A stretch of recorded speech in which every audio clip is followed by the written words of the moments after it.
আসসালামু আলাইকুম, সবাইকে স্বাগতম ট্রেডিং উইথ আশিকুল চ্যানেলে। আশা করি সবাই ভালো আছেন। অনেকদিন পর আপনাদের সাথে ভিডিও নিয়ে হাজির হলাম। আমরা আজকে আমাদের ভিডিওতে ইন্ডেক্সের অ্যানালাইসিস করার চেষ্টা করব, ইন্ডেক্সটা কি পজিশনে আছে সেটা দেখার চেষ্টা করব। যদিও ভিডিওতে বলেছি সবাই আশা করি ভালো আছেন, বাট আমার কাছে মনে হয় যে বর্তমান সিচুয়েশনে শেয়ার বিনিয়োগকারী যারা আছেন তারা আসলে ভালো নেই। কারণ মার্কেটটা অনেকদিন ধরে ডাউন ট্রেন্ডে আছে এবং আজকে অনেক বড় সড়ো রকমের একটা ডাউন ট্রেন্ড বা একটা মাইনাস ডে দেখেছে ঢাকা স্টক এক্সচেঞ্জ। তো আজকে প্রায় 81 পয়েন্টের মতো মাইনাস হয়েছে এবং টাকা রঙের লেনদেন হয়েছে 664 কোটি টাকা, মোটামুটি লেভেলের একটা লেনদেন এবং ডাউনটাও অনেক বেশি।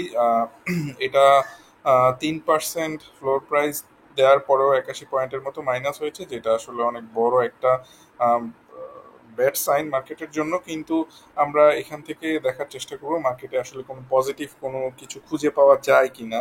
তো আমাদের মার্কেটের বর্তমান পয়েন্ট হচ্ছে 5,585। তো এটা এই পয়েন্টে আজকে আমরা একটু দেখবো যে মার্কেটটা কি সিচুয়েশন ক্রিয়েট করতে পারে। আমি অ্যানালাইসিসটা করার জন্য সব ইন্ডিকেটরগুলো কেটে দিচ্ছি। দেখি। আহ, শুধু ভলিউমটা রাখছি। আপনারা দেখতে পাচ্ছেন আমাদের মার্কেটের পতন শুরু হয়েছিল, বলা যায় যে আহ, ফেব্রুয়ারি থেকে পতন শুরু হয়েছে এবং এখন পর্যন্ত মে চলে আসলো, বাট এখন পর্যন্ত স্টিল মার্কেট পড়ছে। এর মাঝে কিছুদিন মার্কেটটা একটু ঘুরে যাওয়ার চেষ্টা করেছিল এই এই জায়গাটাতে, এবং হচ্ছে এই জায়গাটাতে মার্কেট ঘুরে যাওয়ার চেষ্টা করেছিল এবং এখানে একটা সিগন্যাল ক্রিয়েট করেছিল, হয়তো বোঝা যাচ্ছিল যে মার্কেট ঘুরে যাবে। বাট আলটিমেটলি মার্কেটটা আপ ট্রেন্ড কন্টিনিউ, মানে আপ ট্রেন্ডে যায়নি, ডাউন ট্রেন্ডই কন্টিনিউ করছে। তো এই যে এই ডাউন ট্রেন্ডগুলো কন্টিনিউ করছে, এটা একটু দেখার চেষ্টা করবো যে আসলে ইন ফিউচার আমরা কি এক্সপেক্ট করতে পারি মার্কেটের কাছ থেকে। তো আপনারা দেখতে পাচ্ছেন ডাউন ট্রেন্ডটা অনেক স্ট্রং একটা ডাউন ট্রেন্ড। এই ধরনের ডাউন ট্রেন্ড নর্মালি হয় না মার্কেটে, এই ধরনের ডাউন ট্রেন্ড হয় না। আমরা একটু ডাউন ট্রেন্ডের অ্যাঙ্গেলটা দেখার চেষ্টা করব। আপনাদেরকে একটু দেখাই, একটু সময় নিয়ে যদি দেখেন তাহলে হয়তো ভিডিও থেকে একটা ভালো আইডিয়া পেতে পারেন যে আসলে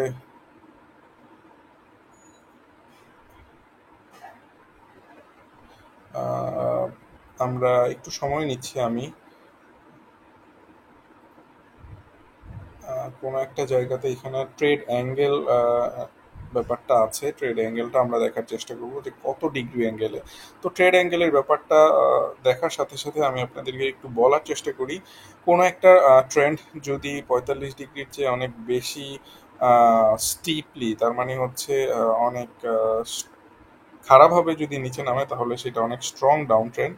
একেবারে কেতাবি ভাষায় এই ডাউন ট্রেন্ডটা কতটুকু সেটা যদি দেখার চেষ্টা করি, তাহলে আমরা কি দেখতে পাবো সেই জিনিসটাই আসলে একটু দেখার চেষ্টা করবো। এখানে আমি খুঁজে পাচ্ছি কিনা, নিশ্চয়ই আছে, কারণ আহ, কোনো না কোনো একটা ভিডিওতে আপনাদেরকে তো অবশ্যই দেখিয়েছিলাম আগে যে ট্রেড অ্যাঙ্গেল। একটু সময় নিচ্ছি, আশা করি সাথেই থাকবেন। সাথে না থাকলেও আসলে কিছু করার নাই। হ্যাঁ, যেটা দেখানোর চেষ্টা করছি, একটু দেখাতে চাই আপনাদেরকে।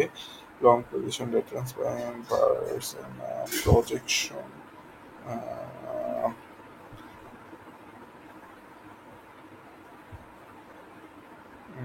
না, এই জিনিসটাও না।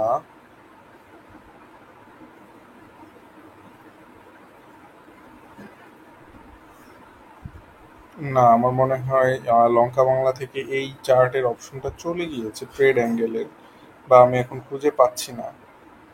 এনিওয়ে, আমরা দেখতে পাচ্ছি যে মার্কেটটা যেভাবে নিচে নেমেছে, এই নামাটা আসলে খুবই স্টিপলি মার্কেটটা নিচে নেমেছে। এত স্টিপ মার্কেট কখনো নিচে নামে না, এত স্টিপ মার্কেট কখনো নিচে নামে না, যেহেতু অনেক স্ট্রং একটা ডাউন মুভমেন্ট আমরা দেখেছি। সো মার্কেটটা বারবার রিকভার করার চেষ্টা করার পরেও মার্কেটটা কিন্তু আলটিমেটলি রিকভার হয়নি। মোটামুটি এই জায়গাতে কিছুটা রিকভার করার চেষ্টা করেছে এবং এখানেও রিকভার করার চেষ্টা করেছে, আলটিমেটলি ফেল করেছে। তো আমরা একটু দেখার চেষ্টা করব যে মার্কেটে আসলে এই জায়গাগুলোতে আমরা কোনো সাপোর্ট দেখতে পাই কিনা, বা এই জায়গা বলতে হচ্ছে ইন ফিউচার আমরা কত পজিশনে গিয়ে একটা সাপোর্ট দেখতে পারবো। বাট তার আগে বলিনি, মার্কেট যেই স্ট্রাকচারটা ক্রিয়েট করেছে সেই স্ট্রাকচার থেকে আমরা একটু বোঝার চেষ্টা করি যে মার্কেট ঠিক কতটা ডাউন ট্রেন্ডে আর যেতে পারে। এটা আমরা বোঝার জন্য একটা প্যারালাল চ্যানেল নিচ্ছি।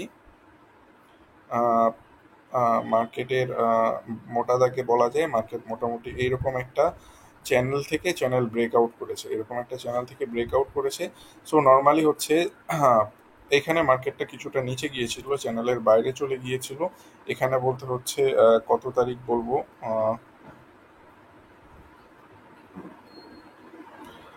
এটা হচ্ছে 2022 সালের জুলাই মাসে কিছুটা নিচে চলে গিয়েছিল এবং 2024 সালে এসে এই জায়গাতে টাচ করেছে আবারও। এবং 2022 থেকে 22-এর জুন থেকে হচ্ছে এই চ্যানেলটা স্টার্ট হয়েছিল। আলটিমেটলি চ্যানেলের ওপরের পোর্শনটা যেটা দেখছেন আপনারা, ওপরের পোর্শনে কিন্তু এই জায়গাতে টাচ করেছে, এইখানে মার্কেটটা উপরে গিয়েছিল, কিন্তু এটা একটা ফেক ব্রেকআউট ছিল চ্যানেলের এবং এটা নিচে চলে এসেছে। এই পয়েন্টটা হচ্ছে আবার এই জায়গাতে এসে এই জায়গা বলছি, এই জায়গা আপনারা দেখার চেষ্টা করেন, আপনারা আসলে পয়েন্ট বললে তো বুঝতে পারবেন না। আমি যদি বলি যে 6460 থেকে 6080 পর্যন্ত ছিল একটা চ্যানেল, এই চ্যানেলটা এই চ্যানেল বা এই হরাইজন্টাল চ্যানেলটা মার্কেট ব্রেকআউট করেছে, ব্রেকআউট করে নিচে গিয়েছে। নর্মালি যখন এই ধরনের ব্রেকআউটগুলো হয় তখন মার্কেট কতটুকু নিচে যায় সেটা হচ্ছে এই চ্যানেলের উইথ যতটুকু ঠিক ততটুকু নিচে মার্কেট চলে যায়। এই চ্যানেলের উইথটা হচ্ছে উইথ বলতে হচ্ছে প্রস্থটা যতটুকু, প্রস্থটা হচ্ছে এখান থেকে এই জায়গাটুকু পর্যন্ত হচ্ছে প্রস্থ। তো এই জায়গাটুকু হচ্ছে মার্কেটটা নিচে যাবে। এই জায়গাটুকু যদি মার্কেট নিচে যায় তাহলে এই মার্কেটের এই জায়গাটুকু কতটুকু হয় আমরা একটা দেখার চেষ্টা করি। আমি যদি আঁকি তাহলে দেখা যাচ্ছে যে মার্কেটটা 5700 পর্যন্ত মার্কেটটা নিচে চলে যেতে পারতো। 5700 পর্যন্ত নিচে চলে যদি যেত তাহলে এটা এই চ্যানেল ব্রেকআউট করার পরে মার্কেটের ডাউন ট্রেন্ডের শেষ সীমানা ছিল এইটুকু। সো এখন দেখেন কি হলো মার্কেটে। টেকনিক্যাল অ্যানালাইসিস ব্যাপারটা কিন্তু একটু মজার, এবং এই মজাটা কোথায় সেটা আপনারা এই জায়গাটাতে দেখতে পারবেন। দেখেন, চ্যানেলটা যখন ব্রেকআউট করেছে এই পজিশনে এসে তখন মার্কেটটা কতটুকু নিচে যেত, মার্কেটটা হচ্ছে 5700 পর্যন্ত নিচে চলে যেত এই জায়গাটা, এখানে এসে মার্কেটটা থেমে যেত। দেখেন, এই লাইন বরাবর মার্কেটটা থেমে যেত। হলো তাই, মার্কেটটা এখানে এসে একটা এইরকম একটা ক্যান্ডেল তৈরি করেছে, যেই ক্যান্ডেলটা ছিল হচ্ছে একটা হ্যামার টাইপের ক্যান্ডেল, এবং এই ক্যান্ডেলটা তৈরি করে মার্কেটটা আবার উপরে চলে গিয়েছে। দ্যাট মিনস এই জায়গাটাতে এসে মার্কেট একটা সাপোর্ট পেয়েছিল। কিন্তু আহ, যেই মার্কেটে যেহেতু কোনো মানি ফ্লো ছিল না এবং মার্কেটে অনেক বেশি নেগেটিভ সেন্টিমেন্ট ছিল মার্কেটটা নিচে চলে যাওয়ার পরেও মার্কেটটা এখান থেকে বাউন্স ব্যাক করে আবার এই চ্যানেলটা ব্রেকআউট করে ফেলেছে। এই চ্যানেলটা ব্রেকআউট করে আহ, আবার নিচে গিয়েছে, এবং এই চ্যানেলটা ব্রেকআউট করে নিচে যাওয়ার পরে এই চ্যানেলটার ব্রেকআউটটা টেস্ট করেছে এই জায়গাটাতে। আমি জানি অনেকে এই জিনিসগুলো বুঝতে পারবেন না, যারা একটু টেকনিক্যাল অ্যানালাইসিস সম্পর্কে ধারণা আছে তারা হয়তো এই জিনিসগুলো সম্পর্কে আরেকটু ভালো বুঝতে পারবেন। সো আমরা দেখতে পাচ্ছি যে 5700 পর্যন্ত যেই লাইনটা 5700 যেই পয়েন্টটা রয়েছে সেই পয়েন্টে মার্কেটটা একটা সাপোর্ট পেয়েছিল, কিন্তু মার্কেটের সেন্টিমেন্টটা খুবই নেগেটিভ থাকার কারণে এবং কোনো মানি ফ্লো না থাকার কারণে মার্কেটটা সেই 5700 পয়েন্ট ব্রেকআউট করে নিচে এসেছে, এবং সেখান থেকে এই ব্রেকআউটটাকে আবার রিটেস্ট করে 5700 পর্যন্ত গিয়েছে। এবং যেহেতু একটা ব্রেকআউট ছিল ডাউন ট্রেন্ডের, এই ব্রেকআউটটা যেহেতু ডাউন ট্রেন্ডের ছিল এই কারণে এইটা রিটেস্ট করে 5700 পয়েন্ট রিটেস্ট করে আবার নিচে চলে আসছে। এখন এটা কতটুকু নিচে যেতে পারবে এই জিনিসটা কিভাবে আমরা বুঝতে পারবো? এই জিনিসটা হয়তো বুঝতে পারবো যে আমরা যেহেতু এখানে একটা চ্যানেল ছিল, এই চ্যানেলটার লাস্ট সীমানা ছিল এইটুকু। আনফরচুনেটলি এই লাস্ট সীমানাও যেহেতু ভেঙে ফেলেছে, তার মানে দেখা যাবে যে এই মার্কেটটা হয়তো আরো এইটুকু নিচ পর্যন্ত চলে যেতে পারে। এখন দেখার বিষয় যে এটা হচ্ছে এটা হচ্ছে আহ, একটা নর্মাল ট্রেন্ডের হরাইজন্টাল লাইন, প্যারালাল চ্যানেলের ব্রেকআউট হওয়ার পরে যেই টার্গেটটা রয়েছে ডাউন ট্রেন্ডের, সেই টার্গেটটা হচ্ছে একটা ভাঙার পরে আরেকটা টার্গেট তৈরি হয়েছে সেই সেম উইথেরই। এখান থেকে এতটুকু যেটা ছিল সেটা আবার এই জায়গাটুকুতে এসেছে, এখান থেকে আবার এতটুকু এসেছে। আজকের ভিডিওটা অনেক বেশি ক্রিটিক্যাল হয়ে যাচ্ছে আপনাদের জন্য, আই নো, বাট তারপরেও আমি আমার মতো করেই স্টার্ট করছি। আপনারা যদি না বুঝতে পারেন ভিডিওটি আবার দেখবেন, আর যদি ভালো না লাগে তাহলে স্কিপ করতে পারেন, সমস্যা নেই। তো যেই জিনিসটা আমি দেখানোর চেষ্টা করছি মার্কেটে, তাহলে আহ, আমরা মার্কেটের এই পয়েন্টটা কতটুকু পেলাম, মার্কেটের আবার টার্গেট কতটুকু হতে পারে। মার্কেটের টার্গেট হতে পারে দেখেন 5,330 হচ্ছে মার্কেটের টার্গেট। 5,330টা কিভাবে পেলাম, এই জায়গাটুকু হচ্ছে 5,330। দেখেন 5,350,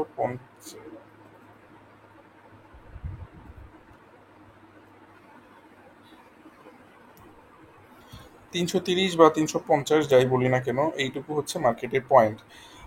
মার্কেট এতটুকু পর্যন্ত নিচে চলে যেতে পারে। এখন আমরা একটু দেখার চেষ্টা করব অন্য কোনো মার্কেটের এই সাপোর্ট লেভেলটা, এই যে 5,330, এই সাপোর্ট লেভেলটা আসলে কি ভ্যালিড কিনা পিছনের ডাটা দিয়ে। পিছনের ডাটাগুলো আমরা কিভাবে পাবো, পিছনের ডাটাগুলো আমরা এই জায়গা থেকে পাওয়ার চেষ্টা করব।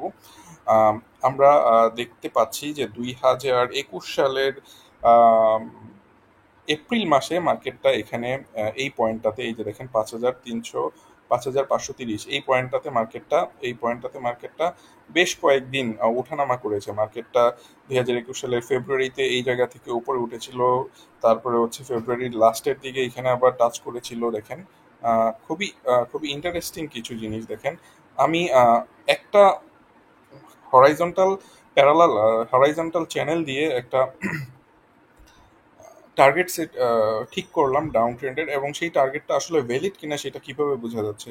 দেখেন পিছনের ডাটাগুলো যখন আমরা দেখছি তখন আমরা দেখতে পাচ্ছি 2021 সালেও এই 5,530 পয়েন্ট, 5,330 পয়েন্টে এসে মার্কেটটা একটা রিভার্সাল করেছিল। দেন এই রিভার্সালটা টিকে নাই, রিভার্সালটা আবার নিচে গিয়ে ফেক ব্রেকআউট দিয়েছিল। ব্রেকআউটটা যে ঠিক ছিল না সেটা প্রমাণ করার জন্য মার্কেট আবার উপরে গিয়েছিল। সো এই লেভেলটা অনেক বেশি ক্রুশাল একটা লেভেল। এই ক্রুশাল লেভেলটাতে মার্কেট বেশ কয়েকবার ওঠানামা করেছে। তো এরপরে আমরা দেখার চেষ্টা করি মার্কেটটা আর কোনো জায়গায় এরকম করেছে কিনা। সো এইখানেও দেখতে পাচ্ছি যে 2019 সালের মে জুনগুলোতেও হচ্ছে যে মার্কেটটা এই জায়গাটাতে অনেকবার এসেছিল, এবং মার্কেটটা এই জায়গাটাকে ব্রেক করেছিল, রিটেস্ট করেছিল। বহুত কাহিনী দেখতে পারবেন এই জায়গাগুলোর মধ্যে, এই জায়গাগুলোর মধ্যে বহুত কাহিনী দেখতে পারবেন। তার মানে হচ্ছে এই জায়গাটাতে অনেক বেশি 5,530, সরি 5,330, এই জায়গাটাতে মার্কেটে অনেক বেশি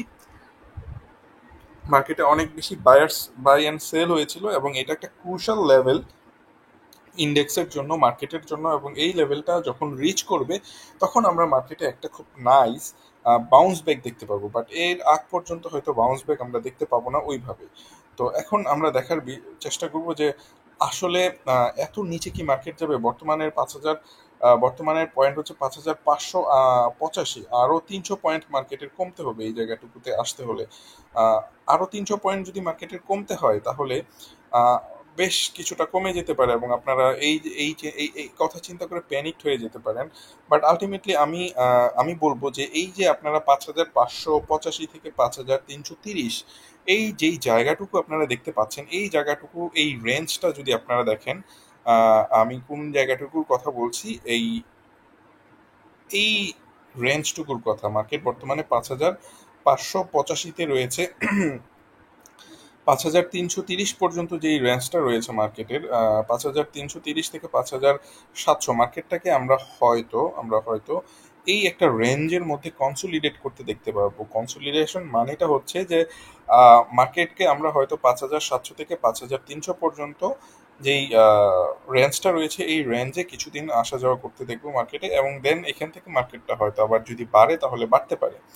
তো আমরা একবারে হয়তো 5,585 থেকে 5,330 দেখতে পারবো না। কখনো দেখবেন যে মার্কেটটা কালকে আবার বেড়েছে, দেন আবার একটু কমেছে, দেন আবার বেড়েছে, এইভাবে বাড়া কমার মধ্যে থাকতে থাকবে। এই ধরনের বড় ডাউন ডে আমরা হয়তো আর দেখতে পাবো না, এত বড় ডাউন ডে দেখতে পারবো না আমরা। হয়তো হয়তো আমাদের কাছে মনে হচ্ছে মার্কেটে এই রকম একটা ট্রেন্ড হয়তো দেখতে পাবো। দেন একটা সময় মার্কেটটা কিছুটা কমে মার্কেটটা হঠাৎ করে দেখবেন এই রেঞ্জ ক্রিয়েট করার পরে এখান থেকে কিছুটা কমে, দেন আবার বেড়ে, দেন এখান থেকে আবার বাড়া স্টার্ট করেছে। তো আপনারা আপনাদের যে শেয়ারগুলো রয়েছে বর্তমানে, আপনারা একটু দেখে শুনে বুঝে আহ, কেনা বেচার চেষ্টা করবেন। আমি বলছি কেনা বেচার কথা, আসলে যেই শেয়ারগুলো অনেকটা কমে গিয়েছে সেই শেয়ারগুলো আসলে ছেড়ে দেওয়ার মতো কোনো পজিশন হয়তো নাই আপনাদের। আর একটা সময় দেখবেন যে মার্কেটটা যখন বাড়বে তখন বেশ কিছু শেয়ার মার্কেটে হয়তো বাড়তে পারে। তো আপনারা ওই শেয়ারগুলো, আপনাদের নিজেদের শেয়ারগুলো হয়তো ছেড়ে দিয়ে তারপর ওই শেয়ারগুলোতে যাবেন। ওই শেয়ারগুলোতে যাওয়ার পরে দেখবেন যে ওই শেয়ারগুলো আর বাড়ছে না, আবার কমছে দেন, কিন্তু আপনার যে শেয়ারটা ছেড়ে দিলেন সেই শেয়ারটা হয়তো বাড়ছে। সো এই ধরনের ডিসিশন না নিয়ে যেই শেয়ারটা আছে সেই শেয়ারটাতে থাকেন। যদি সম্ভব হয় কোনো কিছু করার, সেটা হচ্ছে টাকা ইনভেস্ট করা, নিউ মানি ইনজেক্ট করা। যেই মানিটা আপনার অলরেডি পড়ে রয়েছে সেটাতে হাত না দিয়ে যদি সম্ভব হয় নিউ মানি ইনভেস্ট করতে পারেন। কখন ইনভেস্ট করবেন? যখন দেখবেন মার্কেটটা 5,000, এই যে 585 পর্যন্ত আছে, হয়তো একটু কমবে, 400, 350, 300, 330 এইরকম যখন আসবে, এইরকম লেভেলগুলোতে যখন আসবে, তখন আপনারা আস্তে আস্তে আস্তে আস্তে শেয়ারগুলো কিনতে থাকবেন। যখন এইভাবে আপনারা শেয়ারগুলো কিনবেন তখন একটা সময় দেখবেন যে আপনি বেশ ভালো একটা প্রফিটে চলে যাবেন শেয়ারগুলো বাড়ার সাথে সাথে। আহ, অনেক দিন পরে ভিডিও দেওয়া, অনেক দিন কথা বলা হয়নি, এই কারণে হয়তো আপনারা যেইভাবে বুঝতে পারেন সেইভাবে কথা বলতে পারিনি, হয়তো ওইভাবে ভিডিও মেক করতে পারিনি। আমি আমার মতো করে আমি যেই জিনিসটা বুঝি সেই জিনিসটা দিয়েই ভিডিও করেছি। আমি হয়তো আপনাদের কথা অত চিন্তা না না করেই আজকে ভিডিও দিলাম। আর কয়েকদিন পর হয়তো যদি রেগুলার হয়ে যেতে পারি তাহলে দেখা যাবে যে ভিডিওগুলা আরো প্রাঞ্জল ভাষায় দিতে পারবো এবং আপনারাও দেখে হয়তো বুঝতে পারবেন। তো আজকের যদি আমি শর্ট সামারি করি, মার্কেট বর্তমানে ডাউন ট্রেন্ডে রয়েছে। এই ডাউন ট্রেন্ডটা হচ্ছে 5,330 পর্যন্ত কন্টিনিউ হতে পারে, কিন্তু এই কন্টিনিউ যে হবে এটা একবারে মার্কেটটা পড়ে যাবে না। মার্কেটটা একটা কনসলিডেশন জোনের মধ্যে থাকবে। সেটা হচ্ছে কি, একদিন কমবে, 2 দিন বাড়বে, 5 দিন কমবে, 3 দিন বাড়বে, এই ধরনের একটা বাড়া কমার মধ্যে থাকবে। এবং মার্কেটটাকে হয়তো আপনারা 5,330 পর্যন্ত দেখতে পারবেন। সো আপনাদের যেই শেয়ারগুলো আছে সেই শেয়ারগুলো বিক্রি না করে যদি সম্ভব হয় কোনো টাকা ইনভেস্ট করার তাহলে ইনভেস্ট করুন, আর যদি সম্ভব না হয় তাহলে জাস্ট চুপচাপ বসে থাকুন। মার্কেট যখন বাড়বে তখন আপনার শেয়ারগুলো আবার রিকভার করবে কিছুটা হলেও। আর যাদের টাকা থাকবে বা কোনো টাকা ইনভেস্ট করতে পারবেন তাদেরকে বলবো যে মার্কেটটা যখন কমতে থাকবে, যেদিন কমবে সেদিন কিছুটা কিনবেন। 5,000, 500, 5,000, 450, 5,400 এই ধরনের জায়গাগুলোতে আসলে আপনারা অল্প অল্প করে কিনবেন। একবারে কেনার দরকার নেই, অল্প অল্প করে এই জায়গাগুলোতে আপনারা কেনার চেষ্টা করবেন এবং 5,350, 5,330 পর্যন্ত আপনারা কিনবেন। দেখবেন যে এরপরে যখন মার্কেটটা বাড়বে আপনাদের খুব ভালো একটা প্রফিট দিয়ে যাবে শেয়ারগুলো। তো এই ছিল আজকের আলোচনা। যারা এতক্ষণ সময় নিয়ে এতক্ষণ কষ্ট করে বোঝার চেষ্টা করলেন ভিডিওটা, তাদেরকে অনেক ধন্যবাদ। সবাই ভালো থাকবেন। চেষ্টা করব নিয়মিত হওয়ার জন্য। যারা ভিডিও দেখেন তাদেরকে বলবো যে আহ, অনেকে অনেক ভিডিও দেখবেন, অনেক অনেকভাবে বোঝানোর চেষ্টা করছে। আসলে সবাই সবার মতো করে বুঝে। আপনারা আমিও আমার ভিডিওটা দিলাম, আমি যে জিনিসটুকু বুঝতে পেরেছি সেই জিনিসটার উপর বেস করে। ভুল হতে পারে আবার ঠিকও হতে পারে, এইভাবে যদিও বলছি, বাট তারপরেও আমি বিশ্বাস করি যে এই অ্যানালাইসিসটা হয়তো শেষ পর্যন্ত ঠিক থাকবে। তো যারা এতক্ষণ ভিডিও দেখলেন তাদেরকে অসংখ্য ধন্যবাদ। সবাই ভালো থাকবেন, সুস্থ থাকবেন। আল্লাহ হাফেজ।